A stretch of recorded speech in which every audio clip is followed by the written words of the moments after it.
Hay países que caben en una sola palabra. Y luego está Irán, que parte cualquier palabra en dos. Aquí hay cumbres blancas del Alborz, nieve que brilla como metal. Y también hay desierto, polvo amarillo hasta el horizonte, donde el sol no calienta, quema, donde el viento no sopla, pule la piedra. Y eso se nota en la piel y en el paisaje. Hay cúpulas turquesa y mosaicos que no son solo adorno. Son matemáticas de la fe, escritas con color. Hay bazares donde los olores tienen voz. La seda se desliza entre los dedos. El cobre suena como si el tiempo apretara. Y las palabras se regatean igual que las especies. Y está Teherán. Cristal, hormigón, antenas. Una ciudad que crece a la sombra de las montañas y no le pide permiso al pasado. Irán no encaja en los estereotipos porque es un cruce de caminos. Por aquí pasaron imperios. Aquí cambiaron lenguas, religiones y fronteras.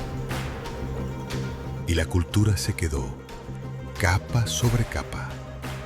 Como pintura en una pared vieja, quitas una y debajo aparece otra. Así se construye su memoria. En este video vamos a recorrer varios lugares donde no hace falta leer la historia. Se ve en la piedra de Persépolis, en el silencio de los caravanserais, en el agua que aprendieron a esconder bajo tierra, en los jardines donde el verde es una victoria contra el calor, en ciudades que saben ser antiguas y modernas a la vez, y hacerlo sin explicaciones. Irán es un país de imperios, desiertos y cultura viva. Y ahora vamos a entrar, sin adornos, sin miedo, solo con curiosidad y con los ojos abiertos. Porque el gran conflicto aquí no es Oriente contra Occidente, es la idea contra la realidad. Lo que crees que es Irán. Y lo que Irán te muestra cuando miras de verdad. Si te van estos viajes documentales, apoya el canal con una suscripción. Vienen más historias donde el mundo se abre de verdad.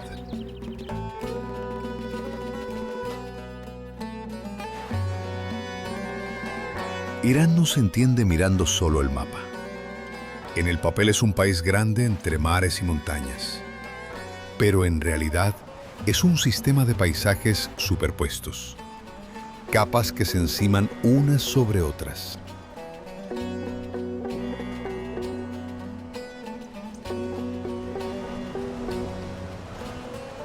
Al norte se levanta la cordillera del Alborz, picos altos y afilados, cubierto de nieve gran parte del año. Aquí está el Damavand, un volcán dormido y el punto más alto del país. Estas montañas frenan el aire frío del mar Caspio. Y al otro lado, el clima cambia de golpe. Desaparece el verde. Empieza la meseta seca. Al oeste se extiende otro mundo montañoso, el Zagros, un espinazo de roca que atraviesa casi todo el país. Sus laderas están cortadas por valles. Ahí vivieron durante siglos tribus nómadas. Por aquí se movieron caravanas durante generaciones. Y también pasaron ejércitos de imperios. Entre esas montañas está la meseta central iraní, un espacio enorme donde la tierra a veces parece sin vida. Aquí están los grandes desiertos, Dasht-e Kabir y Dasht-e Lut, lugares donde la temperatura puede llegar a extremos. Donde el viento moldea olas de arena con la misma seguridad que el agua hace riberas. La forma del terreno es el resultado de fuerzas lentas, constantes. Y aún así, incluso aquí, la vida encuentra un modo. En medio de lo seco aparecen oasis, ciudades que crecen alrededor del agua, jardines donde granados y dátiles nacen en pleno desierto. Calles estrechas que guardan sombra y frescor, como si la ciudad misma fuera un refugio. En ese contraste está la primera clave de Irán. Es un país donde la naturaleza nunca fue fácil, y por eso la gente aprendió a trabajar con ella, no contra ella, a negociar con el clima, no a desafiarlo.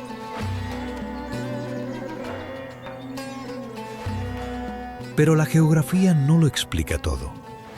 Irán está en el centro de rutas antiguas, entre mundos grandes.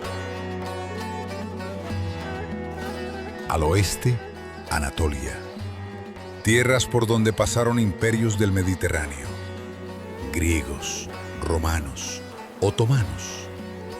Cada uno dejó una marca.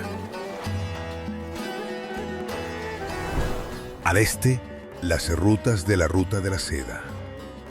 Caravanas que llevaban seda, papel, porcelana y conocimiento desde China al Próximo Oriente. Al sur, el Golfo Pérsico. Aguas cálidas por donde durante siglos circuló el comercio marítimo con India, Arabia y África Oriental. Al norte, el Cáucaso y las grandes estepas. Territorios de pueblos nómadas que llegaban en oleadas. Escitas, tribus túrquicas, mongoles. Y cada oleada dejó huellas.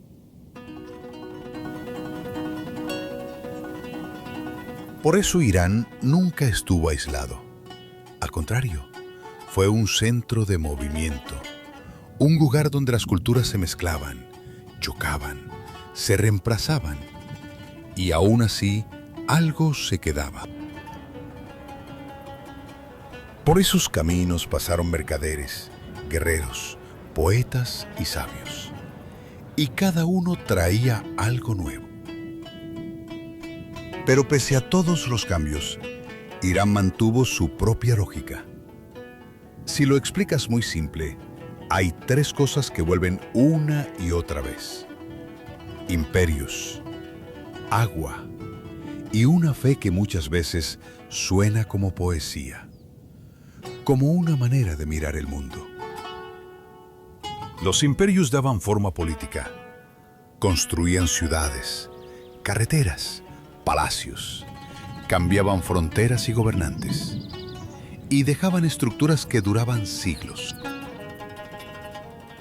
El agua decidía dónde era posible la vida, dónde aparecerían jardines, dónde nacería una ciudad, dónde tendría sentido quedarse.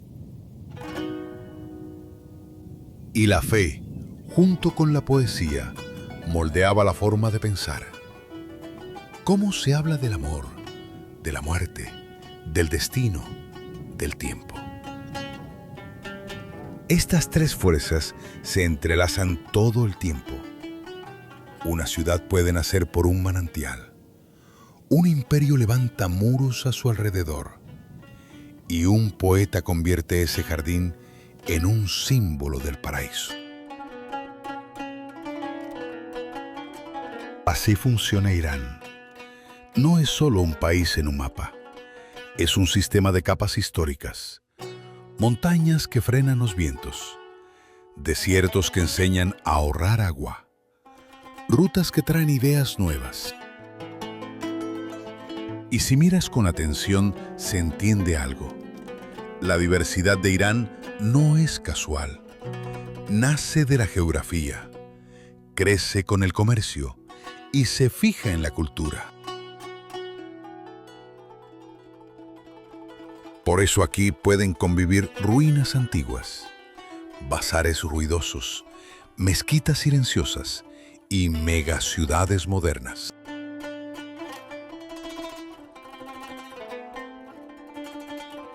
Y esto es solo el comienzo de la historia. Lo demás viene después. Irán no se puede entender sin ver su capital, porque aquí chocan distintas épocas. Teherán no nació como una capital imperial. Al principio era un pequeño asentamiento al pie de las montañas. Había jardines, casas de barro, caminos estrechos y un ritmo tranquilo. Pero la historia cambia las ciudades rápido. A finales del siglo XVIII, la dinastía Qajar trasladó aquí la capital y Teherán empezó a crecer. Primero despacio, después cada vez más rápido, hasta convertirse en una gran metrópolis.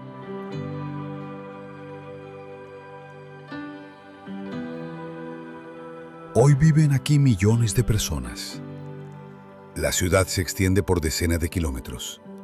Las calles están llenas de coches. El metro corre bajo tierra. Y sobre la ciudad siempre se ve el perfil de las montañas Alborz, como un fondo permanente. Teherán es una mega ciudad entre pasado y futuro. Un lugar donde varias épocas conviven al mismo tiempo. La mañana empieza temprano. Las tiendas se levantan sus persianas metálicas. Las panaderías llenan el aire con olor a pan caliente. Y la gente corre al trabajo. El tráfico es denso. Coches y motos se mueven entre carriles. Los autobuses paran en estaciones llenas. El metro traga miles de pasajeros cada hora.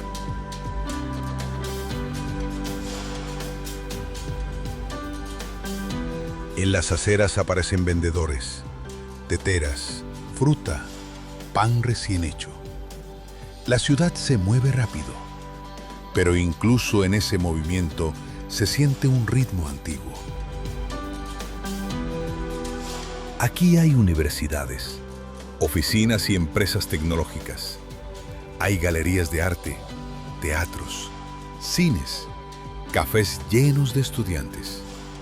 Discuten de cine, literatura y política, como en cualquier gran ciudad del mundo.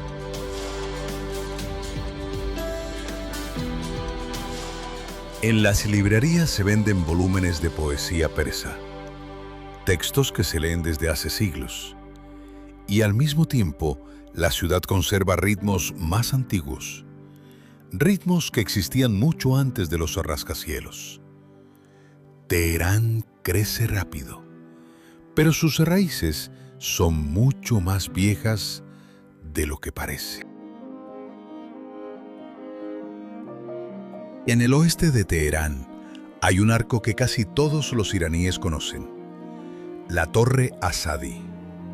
Fue construida en 1971, en una época en la que el país quería mostrarse moderno. La torre mezcla varios estilos. Su forma recuerda a los arcos de la antigua Persia, pero sus líneas son suaves, casi futuristas, como una versión moderna de una idea antigua. La piedra blanca refleja el sol. Por la noche, la iluminación la convierte en una escultura de luz. El nombre Azadi significa libertad. Y con el tiempo esta torre se volvió un símbolo.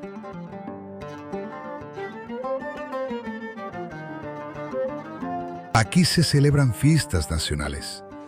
Aquí se reúnen las multitudes en momentos importantes. Las familias vienen a pasear. Los turistas se hacen fotos. A veces hay grandes celebraciones. A veces solo un paseo tranquilo al atardecer. La torre está en una gran plaza, como si fuera una puerta de entrada a la ciudad. recuerda algo importante. El Irán moderno busca constantemente un equilibrio entre tradición y modernidad.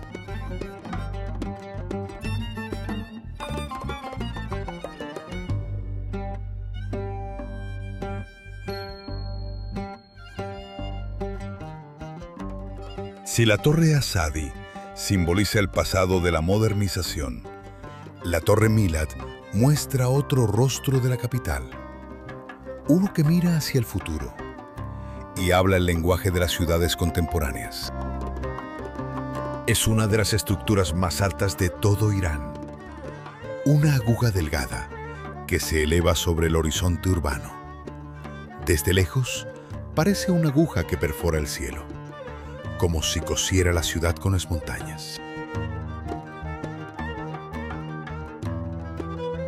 Desde arriba aparece un Teherán enorme, barrios que parecen no terminar nunca, avenidas anchas que se abren en muchas direcciones, como arterias de una ciudad gigantesca.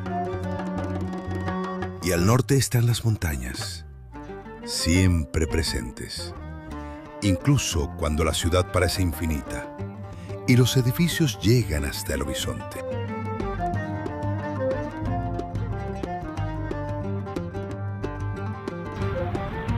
Teherán vive siempre cerca de ella, incluso entre vidrio y hormigón, incluso con calles llenas de coches y luces de neón sustituyendo a las estrellas.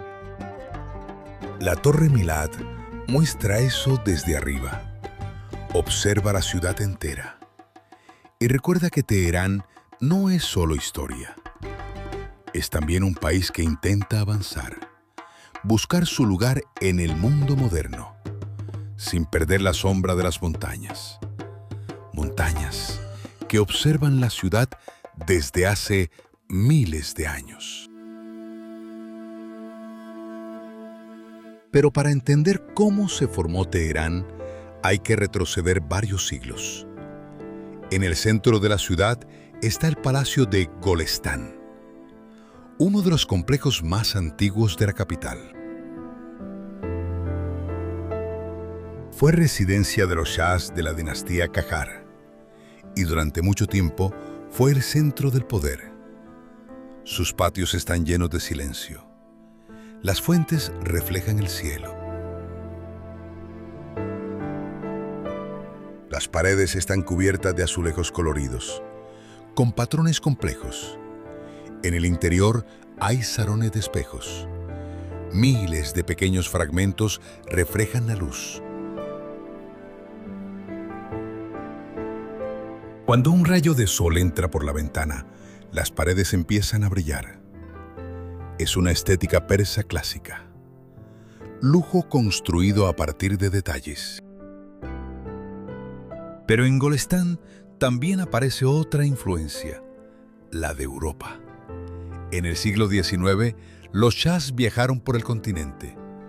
Vieron palacios en París, San Petersburgo y Viena, y volvieron con nuevas ideas.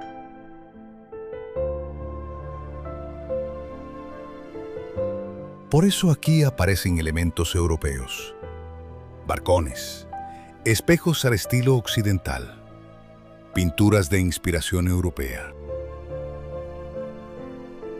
El palacio se convirtió en símbolo de una época, cuando Irán empezó a mirar más allá de sus fronteras.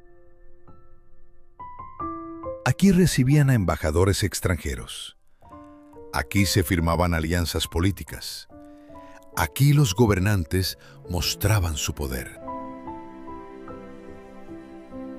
Hoy el complejo recuerda algo importante.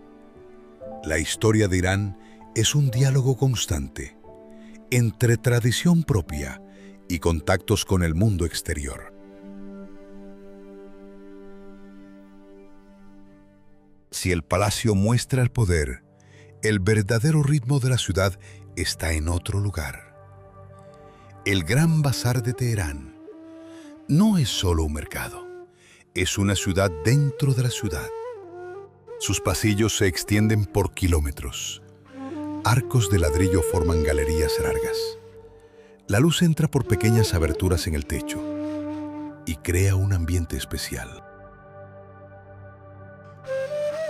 Aquí siempre hay movimiento, voces de vendedores, risas de compradores, el sonido metálico de las baranzas. Los olores se mezclan en el aire: azafrán, comino, pan recién hecho, té. Cada zona del bazar tiene su especialidad. Aquí venden alfombras, aquí especias, aquí telas, aquí joyas. Algunas familias comercian aquí desde hace generaciones. El padre deja el puesto al hijo y el hijo al suyo. Junto al negocio se hereda la reputación. El bazar es un sistema económico, pero también social. Aquí se hacen acuerdos, se habla de política, se intercambian noticias. Los artesanos trabajan en talleres abiertos. El martillo golpea el metal. Las agujas atraviesan la tela. Cada sonido forma parte del ritmo. Aquí el tiempo parece ir distinto. Incluso en la era digital, el Gran Bazar sigue siendo el corazón del comercio tradicional. Porque en Irán el bazar no trata solo de dinero. También trata de confianza, de reputación, de la palabra dada. Una palabra que a veces vale más que una firma. La historia de Irán no empieza con capitales modernas. Empieza con un imperio. Hace más de 2500 años, apareció en esta meseta un estado que cambió las reglas del poder. Era Persia, el imperio aqueménida, una de las primeras superpotencias de la historia. En aquella época la mayoría de los estados eran simples: una ciudad, las tierras cercanas y un poder que se sostenía por la fuerza. Pero los aqueménidas crearon algo distinto. Crearon un sistema. La idea de un estado que funciona como una red, una estructura organizada. Su imperio se extendía desde el mar Mediterráneo hasta la India, desde Egipto hasta Asia Central. Decenas de pueblos, cientos de lenguas, religiones diferentes, culturas distintas. Y en lugar de destruir esas diferencias, los gobernantes persas tomaron otra decisión. Permitieron que los pueblos siguieran siendo ellos mismos. Los gobernantes locales a menudo conservaban el poder. Los templos continuaban funcionando. Las costumbres no se prohibían. A la gente solo se le exigían dos cosas: lealtad y tributos. Para su época, era una idea revolucionaria, una nueva forma de gobernar un territorio enorme. El imperio funcionaba como un sistema administrativo complejo. El territorio se dividía en grandes regiones. Se llamaban satrapías, provincias del imperio. Una satrapía era una provincia, y el sátrapa era su gobernador. Él controlaba los impuestos, el orden y las tropas. Pero su poder estaba vigilado. El rey enviaba inspectores. Lo llamaban los ojos y los oídos del rey. Viajaban por todo el imperio. Observaban a los funcionarios. Revisaban cómo gobernaban.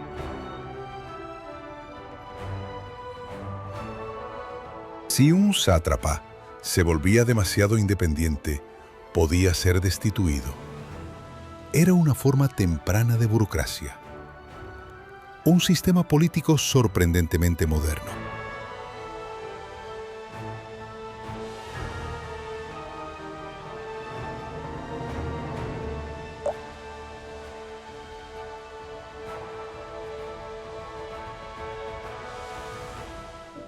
En el sur de Irán, entre montañas secas y llanuras de piedra, se eleva una gran plataforma de roca.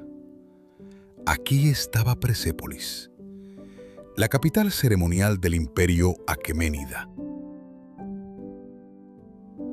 No era una ciudad en el sentido habitual. Aquí casi nadie vivía permanentemente. Persépolis era un escenario, un lugar para mostrar el poder del imperio. Sobre la plataforma había palacios, salas de audiencias, escaleras monumentales.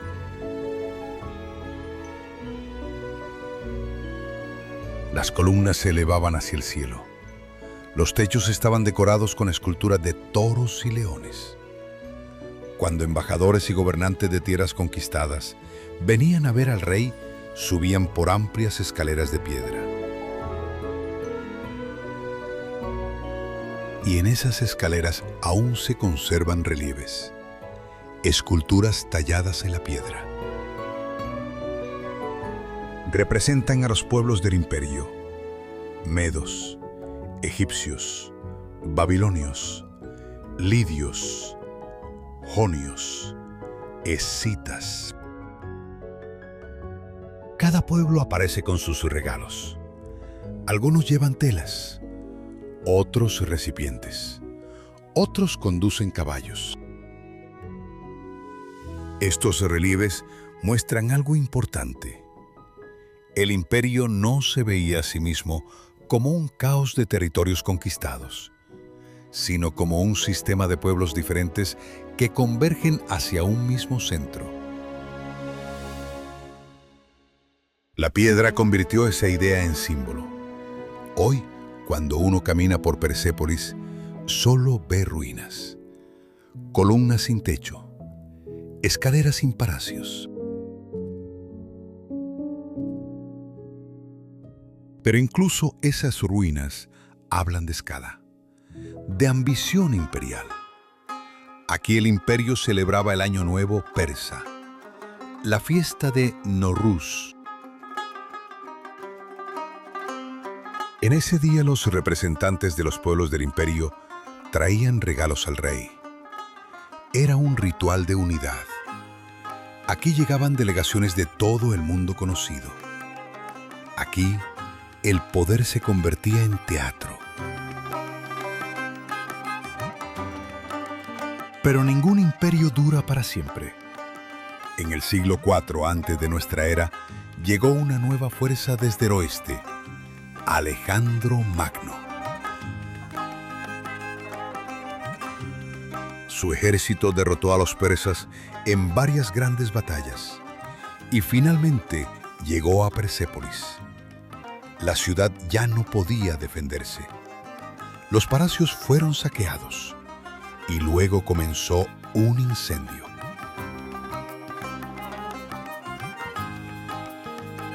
Las llamas destruyeron los techos de madera. Los edificios colapsaron. Las columnas quedaron en pie entre las cenizas. El imperio aqueménida terminó, pero la piedra sobrevivió al fuego. Y hoy Persépolis sigue recordando una de las civilizaciones más poderosas del mundo antiguo.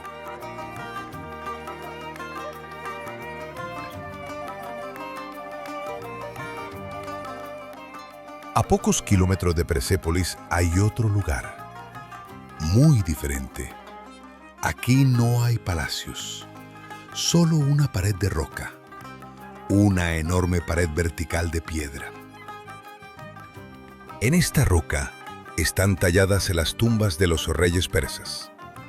El lugar se llama Naksh-e-Rostam. Si se mira desde lejos, se ven formas extrañas. En la roca aparecen enormes cruces, talladas directamente en la montaña. En el centro de cada cruz hay una puerta, la entrada a una tumba. Aquí fueron enterrados los reyes aqueménidas: Darío el Grande, Jerjes, Artajerjes y otros gobernantes del imperio. Sus tumbas miran el valle desde lo alto, muy por encima del suelo. Esto no era casualidad. Incluso después de la muerte, el rey debía permanecer por encima del mundo de los hombres. Pero lo más interesante no son solo las tumbas. También están los relieves.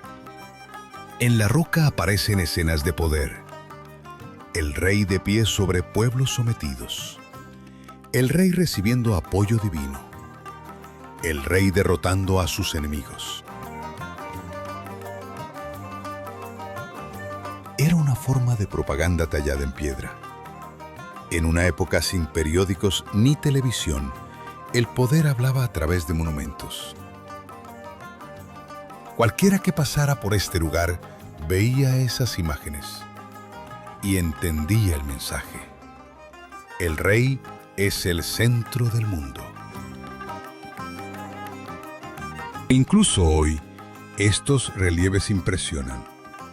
Han sobrevivido guerras, imperios, siglos. Siguen casi igual que el día en que fueron tallados. El imperio aqueménida desapareció. Sus capitales se convirtieron en ruinas.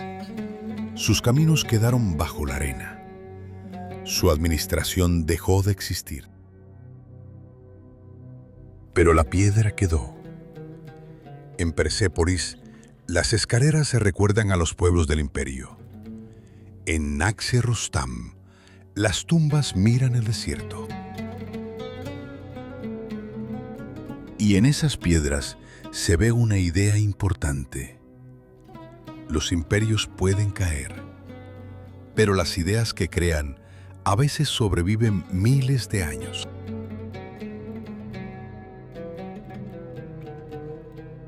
Después de la caída de la antigua Persia, la historia de Irán no se detuvo. Los imperios se sucedían unos a otros.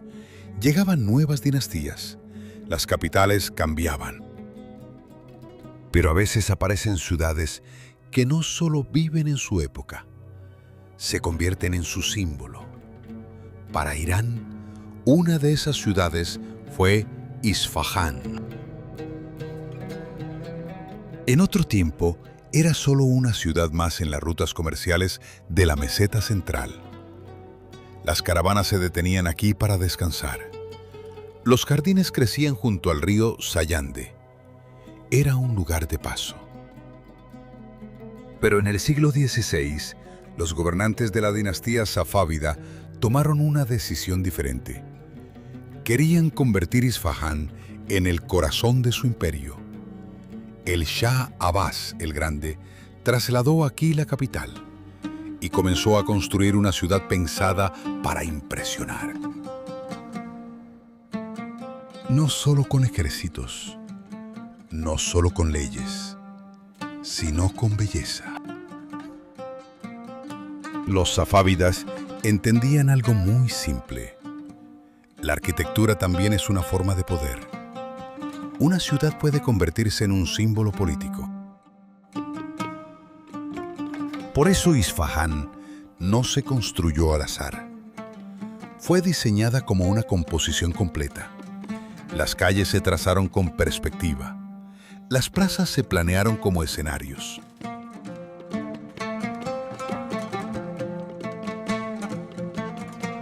Mezquitas, palacios y bazares se integraron en una sola estructura.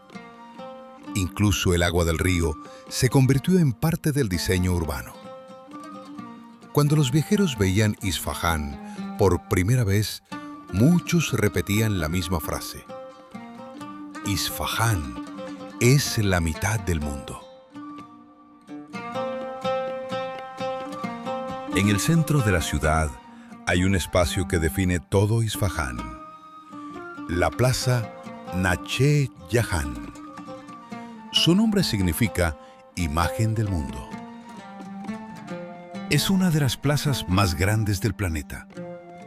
Mide más de medio kilómetro de largo. Pero lo importante aquí no es el tamaño, es la idea. La plaza fue diseñada como el escenario del imperio. En un lado está la gran mezquita, en otro, el palacio del gobernante, y alrededor se extiende el bazar. Religión, poder, economía. Tres pilares del Estado. En tiempos safávidas, la plaza estaba llena de vida.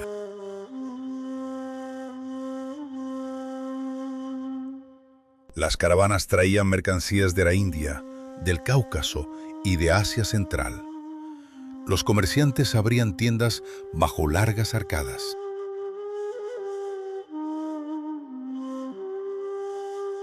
Aquí se celebraban ceremonias, a veces desfiles militares, a veces procesiones religiosas, incluso juegos. En esta plaza se jugaba al polo. Los jinetes cruzaban todo el espacio al galope, y el Shah observaba el juego desde el balcón del palacio. Hoy, Naxx-e-Jahan sigue siendo el corazón de la ciudad. Por la tarde, la gente viene a pasear. Los niños corren por el césped.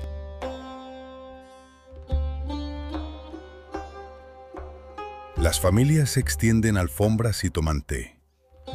Incluso siglos después, la plaza funciona exactamente como fue diseñada, como un lugar donde la ciudad se mira a sí misma. En el lado sur de la plaza se alza una de las mezquitas más famosas del mundo islámico, la Mezquita del Imán. Antes se llamaba la Mezquita del Shah. Era el principal centro espiritual del imperio safávida. Cuando te acercas a la entrada, lo primero que ves es el portal. Un arco gigantesco que se eleva sobre las personas. Parece casi una pared de cielo. Toda su superficie está cubierta de mosaicos. Miles de pequeñas piezas de cerámica forman patrones complejos. Azul, turquesa, amarillo, blanco. Los colores cambian con la luz del sol. La luz se desliza sobre la cerámica y el ornamento parece moverse. La cúpula de la mezquita se eleva muy alto. Su superficie está cubierta por patrones complejos. Los motivos se repiten y se expanden. Crean una sensación de infinito. La forma de la cúpula produce una acústica sorprendente. Si te colocas en el centro y das una palmada, el sonido regresa varias veces.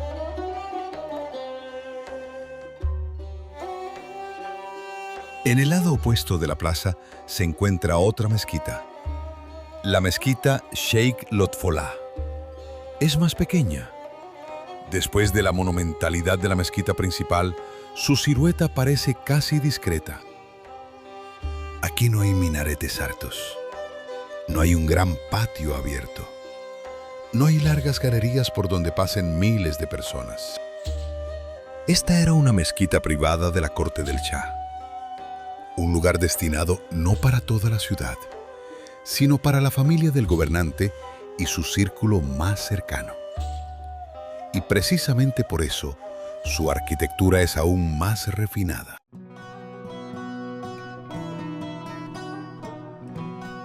Frente a las mezquitas se levanta otro edificio, el Palacio Ali Kapur.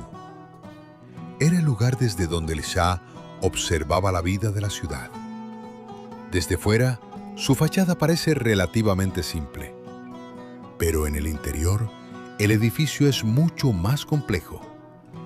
Tiene 6 pisos, escaleras que conducen en distintas direcciones, balcones que se abren hacia la plaza. La parte más famosa es la sala de música. Sus paredes están cubiertas con profundas cavidades. Están talladas en forma de jarras y vasos. Pero no son solo decoración. Estas formas funcionan como un sistema acústico. El sonido de la música se distribuye por toda la sala. Incluso instrumentos suaves se escuchan con claridad. Aquí se celebraban conciertos para el Shah y sus invitados. Música, arquitectura y política se unían en un solo evento. Desde el balcón del palacio, el Shah observaba la plaza. Veía el comercio, los desfiles, la vida de su imperio.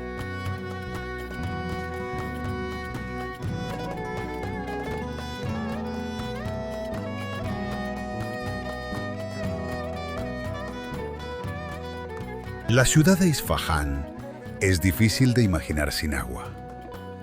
En un país donde gran parte del territorio está formado por mesetas secas y desiertos, un río siempre significó algo más que un elemento natural. Significaba vida, movimiento, la posibilidad de que una ciudad creciera. Por Isfahán pasa el río Sayande. Su nombre significa el que da vida, y el nombre es exacto. Gracias a este río aparecieron jardines, parques y avenidas verdes que contrastan con los paisajes secos del centro de Irán. Y sobre este río se encuentra uno de los puentes más famosos del país, el Sio Sepol. Su nombre significa el puente de las 33 arcadas. Cuando lo ves por primera vez, entiendes inmediatamente por qué. Una larga línea de arcos de piedra cruza el río de un lado al otro. Arco tras arco, uno tras otro.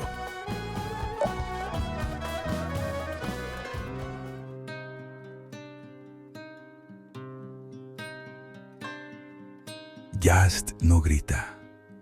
Susurra a través del polvo. Después de los mosaicos de Isfahán, este lugar parece casi vacío, como si alguien hubiera retirado el escenario y hubiera dejado solo lo esencial. Desierto, sol, viento y una ciudad que insiste en seguir viva. Yazd está en el centro de Irán, rodeada de mesetas secas. Aquí la lluvia es un acontecimiento, no una estación. Aquí el verano no es simplemente caluroso, es duro. Y precisamente por eso Yazd es importante, porque muestra cómo las personas pueden vivir donde la naturaleza parece haber dicho no. En Yazd, los héroes no siempre son humanos. Aquí los héroes son los elementos. El viento, que puede ser domesticado. El agua, que puede esconderse. Y la memoria, que sobrevive durante siglos, aunque los imperios cambien a su alrededor. La ciudad está hecha de barro y de luz. Calles estrechas, muros altos, sombras que protegen del sol, patios con pequeños jardines, puertas que nunca se abren del todo, porque cada soplo de aire fresco tiene valor. Yazd es ingeniería de supervivencia convertida en arquitectura. Aquí las casas parecen apoyarse unas en otras para compartir sombra. Las calles se estrechan, giran de repente y el sol pierde su impacto directo. No es un laberinto al azar, es una estrategia urbana contra el calor. Los muros de barro absorben el calor durante el día y lo liberan lentamente durante la noche. El patio central de la casa funciona como los pulmones del edificio. Sombra, un pequeño estanque, algunos árboles. El aire se enfría y la vida vuelve a las habitaciones. En una ciudad así, incluso el tiempo funciona de otra manera. Las tareas se organizan para la mañana temprano o para el final de la tarde, cuando sopla el viento. Al mediodía las calles parecen detenerse. no por pereza, por física. Los badgers también son distintos entre sí. Todo esto es experiencia acumulada durante generaciones, no escrita en libros, sino grabada en ladrillos. Los canats también requieren disciplina. Los túneles pueden derrumbarse, pueden llenarse de sedimentos, pueden perder la inclinación. Había que limpiarlos, repararlos, distribuir el agua según un horario. Aquí cada gota tiene derechos. En un patio, el agua puede permanecer solo cierto tiempo. Después debe continuar su camino. Así nace una comunidad donde sobrevivir es una responsabilidad colectiva. Y cuando miras Yazd desde arriba, no ves caos. Ves un mapa de decisiones. Ves cómo las personas aprendieron a leer el desierto y a responderle con precisión. Lo primero que llama la atención en Yazd son las torres en los tejados. Parecen torres de vigilancia, pero su función es otra. Se llaman badgers, capturan el viento.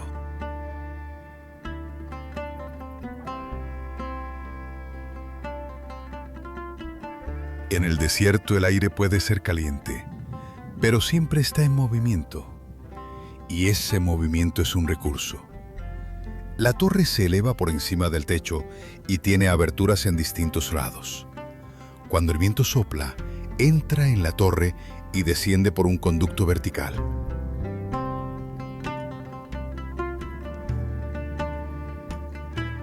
El aire más fresco empuja al aire caliente. Se crea una circulación natural. A veces el sistema funciona junto con el agua. El aire pasa sobre una superficie húmeda y la temperatura baja aún más.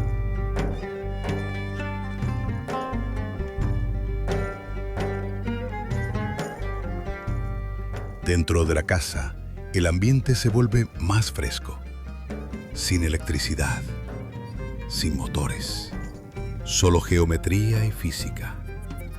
No es romanticismo, es precisión.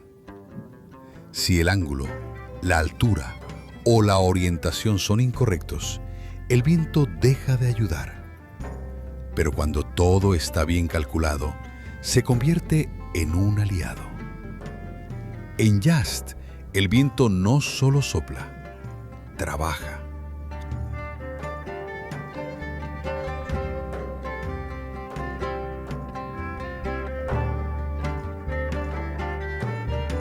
Pero el viento no sirve de mucho si no hay agua.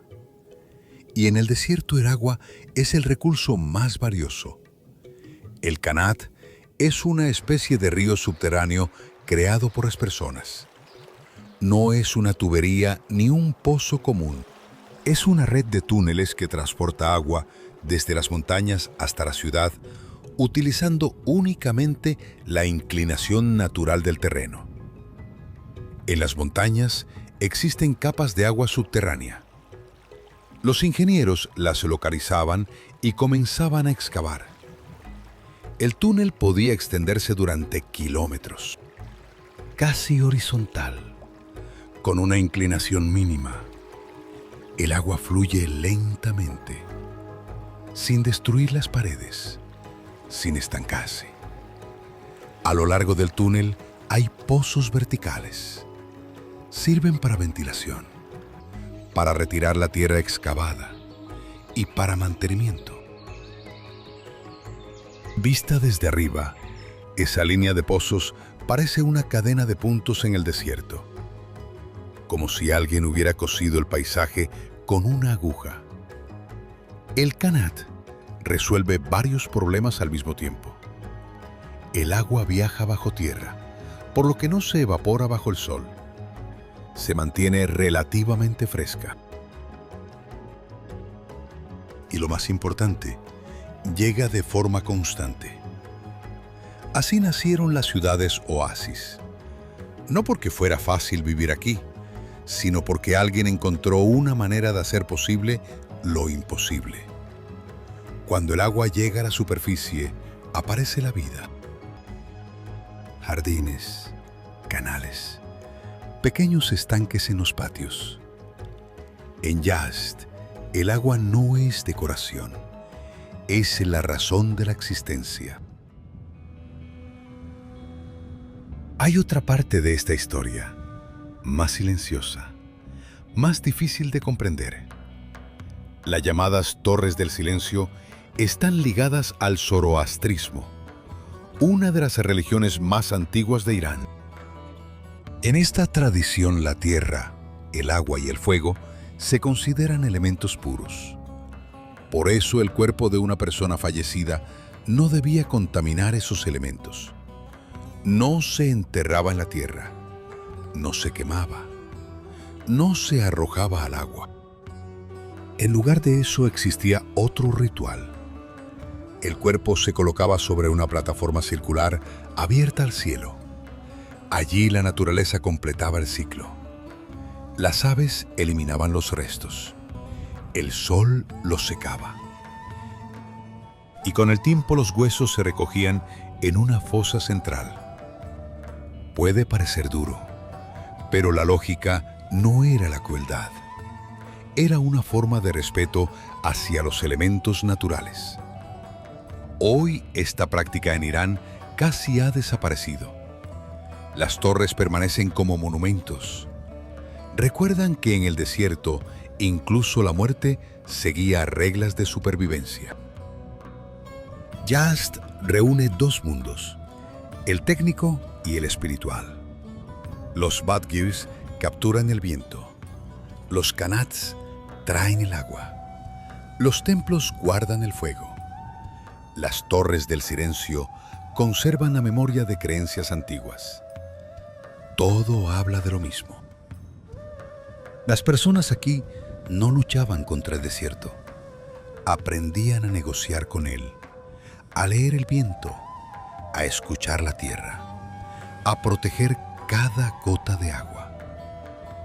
En Yazd sobrevive quien no desperdicia recursos, quien convierte los elementos en aliados. Cuando el sol se pone, el barro se vuelve dorado. La ciudad se calma. Después de las ciudades donde la piedra fue trabajada por manos humanas, Irán muestra otra escala.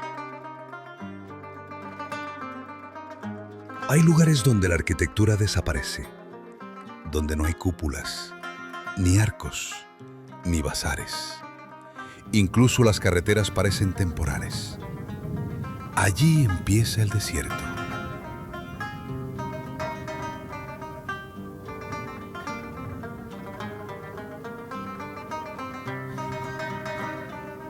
Dasht-e-Lut es una de las regiones más duras de Irán y también una de las más impresionantes. Es un espacio donde casi no hay vida, donde el agua es rara, donde la temperatura puede alcanzar extremos.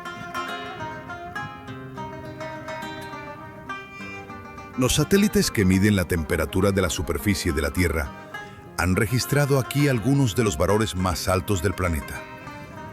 Y aún así, el desierto no está vacío. Está lleno de formas.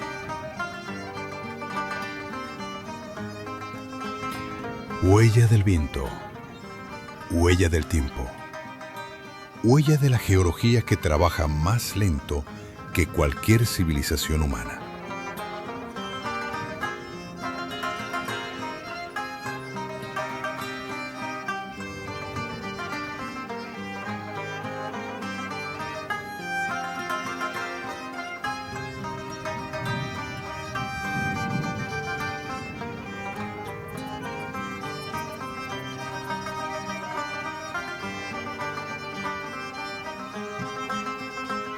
Aquí no hay ciudades, pero hay paisajes que parecen construidos por el propio planeta.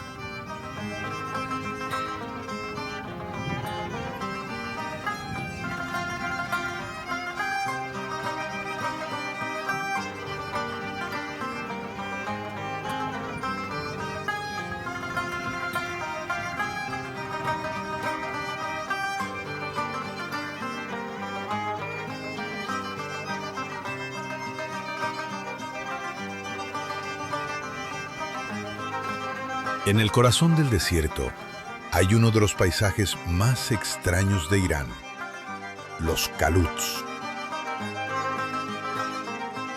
Es un enorme campo de formaciones rocosas que recuerdan las ruinas de una ciudad antigua. Desde lejos parecen murallas, torres, calles. Pero ningún ser humano las construyó. Las crearon el viento y el agua. Hace miles de años, aquí corrían ríos que traían sedimentos desde las montañas. Después el agua desapareció. Quedaron capas de arcilla, arena y roca. Entonces comenzó a trabajar otra fuerza. El viento. Aquí sopla casi constantemente y arrastra partículas finas de arena. Cada una es una herramienta diminuta. Juntas funcionan como una máquina de pulir infinita. Año tras año, siglo tras siglo, el viento abrió canales, talló paredes, desgastó las capas blandas y dejó las más duras. Así nacieron los Kaluts, ciudades de piedra que se extienden durante decenas de kilómetros. Algunas formaciones alcanzan decenas de metros de altura. Se alinean como barrios de una civilización desconocida. Cuando el sol está alto, sus sombras son cortas. Pero al caer la tarde se alargan, y todo el paisaje se convierte en un laberinto de luz y oscuridad. En ese momento, el desierto parece otro planeta.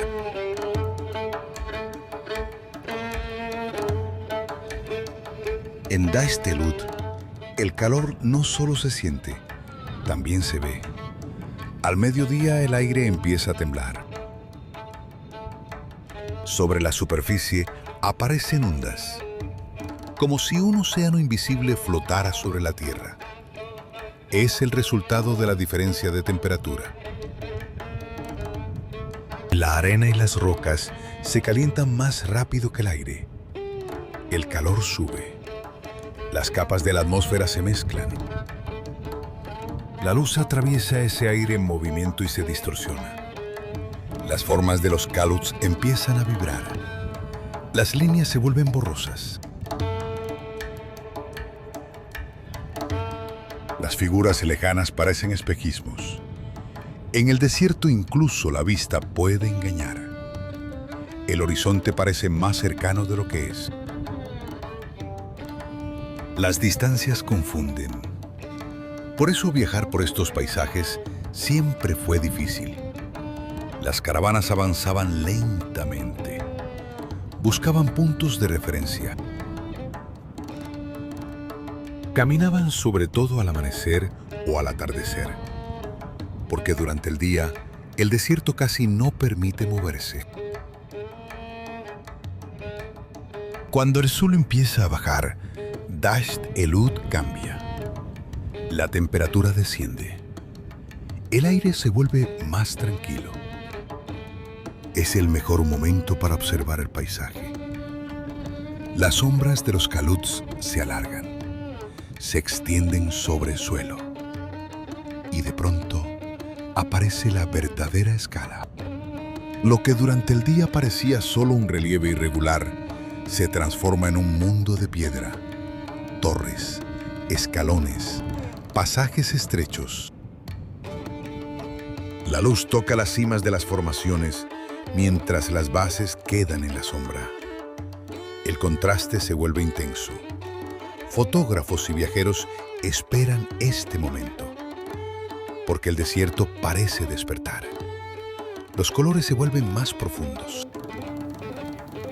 La textura de la roca se vuelve visible, y se puede ver cómo viento, arena y tiempo crearon estas formas. Entonces es fácil entender que Daştelut no es solo un desierto. Es un museo geológico al aire libre. Cada pared de un Kalut es una capa de historia, no de la humanidad, del planeta. Pero la impresión más fuerte no viene de la forma, viene del sonido, o más bien de su ausencia. En Dasht Elut casi no hay vida. No hay árboles, no hay agua, casi no hay animales. Por eso el silencio es profundo. Cuando el viento se detiene, la quietud se vuelve casi física.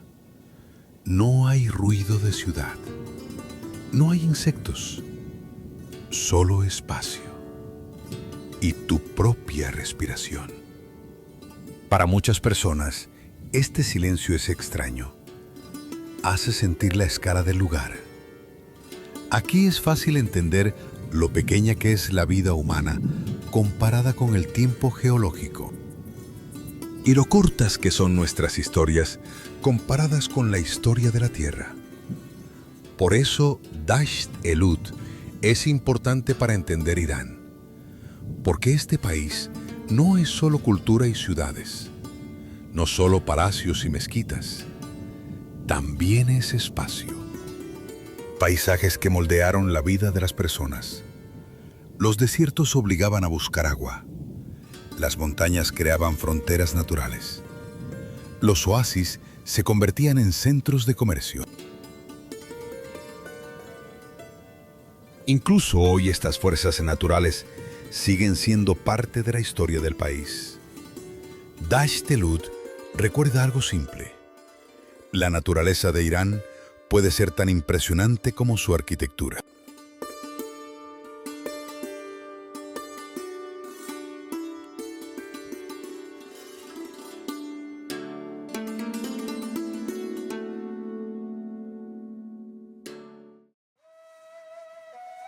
Después del desierto de Dasht Elut, Shiraz parece casi irreal, como si alguien hubiera cambiado el escenario de repente. Allí hay polvo, piedra y viento. Aquí hay sombra de árboles, aroma de flores y una luz suave. A Shiraz a menudo la llaman la ciudad de la poesía.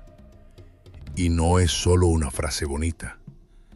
En muchas culturas, la poesía vive en los libros, en bibliotecas, en clases de literatura.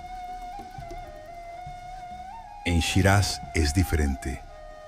La poesía suena en las conversaciones, en los brindis de la mesa, en versos que la gente cita casi automáticamente.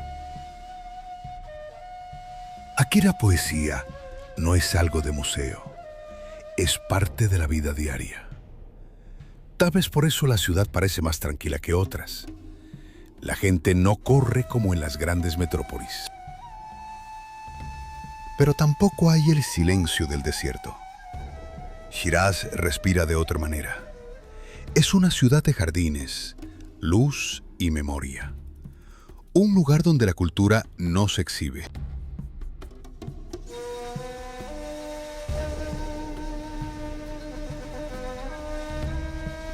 Simplemente existe. Y esto se siente mejor en dos espacios. En la luz de una mezquita y en la sombra de un jardín. Temprano por la mañana en Shiraz hay un momento especial. El sol apenas comienza a levantarse. La ciudad todavía está en silencio.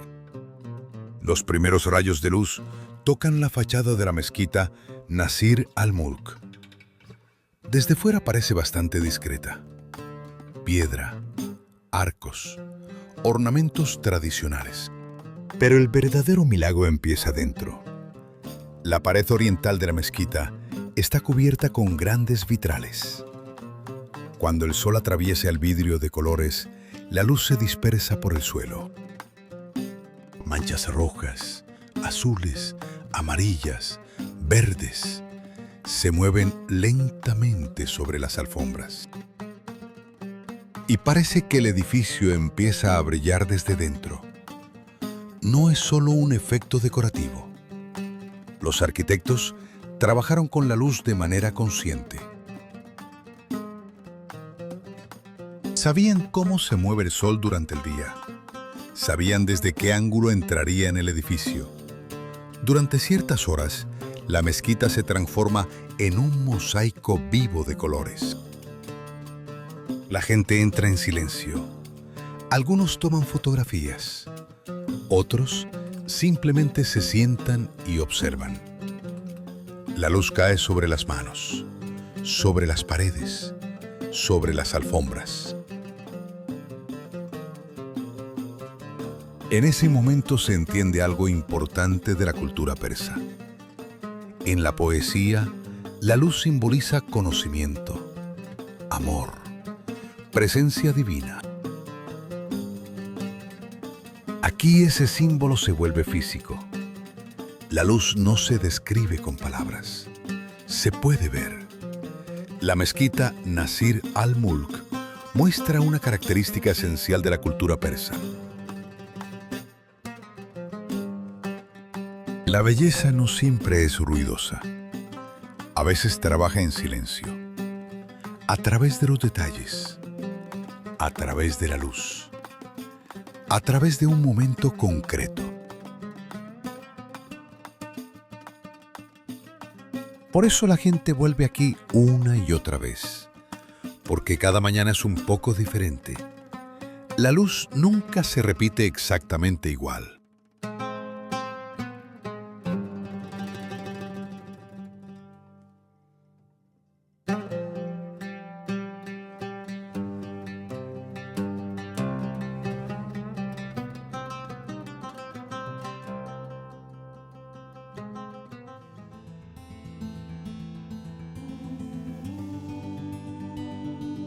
Irán es difícil de encerrar en una sola historia, porque este país nunca ha vivido dentro de un único relato. Empezamos con ciudades, con piedra que recuerda imperios.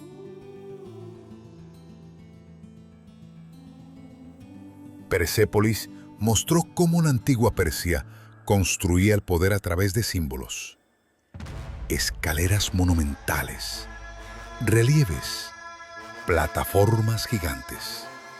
Todo era un lenguaje de poder. Incluso cuando el imperio desapareció, la piedra siguió hablando.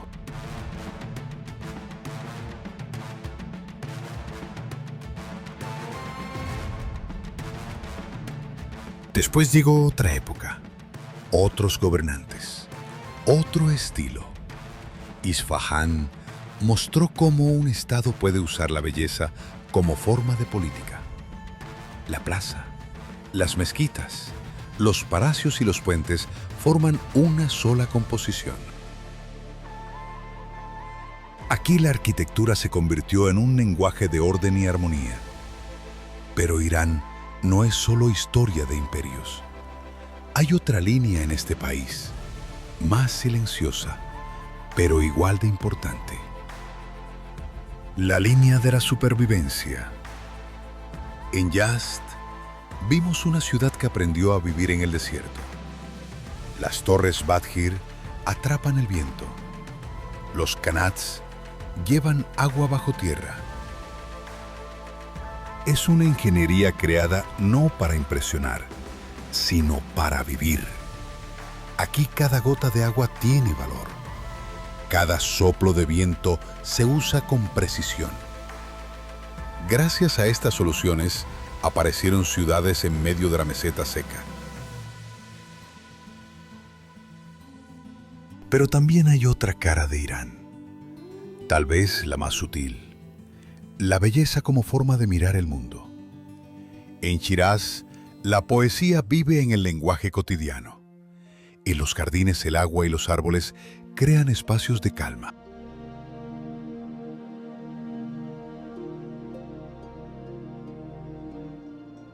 Donde el desierto parece duro, las personas crean oasis. Donde la piedra parece fría, la arquitectura se llena de luz. Esa capacidad de unir opuestos es lo que hace especial a Irán.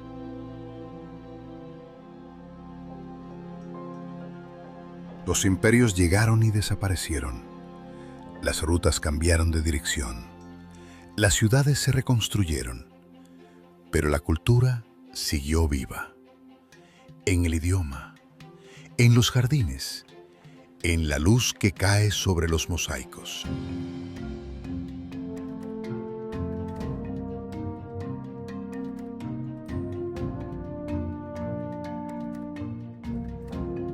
Por eso Irán no se puede explicar con una sola imagen. Es un país de capas, donde conviven desiertos y jardines verdes, ruinas antiguas y ciudades modernas, poesía e ingeniería. Si miras con atención, entiendes algo importante. Irán no es una sola historia. Son muchas historias entrelazadas, y cada una muestra una cara diferente del país. Tal vez por eso, este viaje no tiene una respuesta final.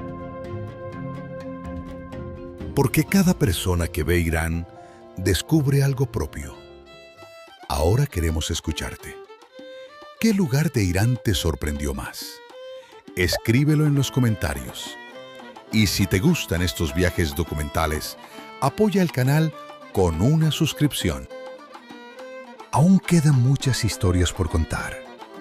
Historias de lugares que solo se revelan cuando se miran con atención.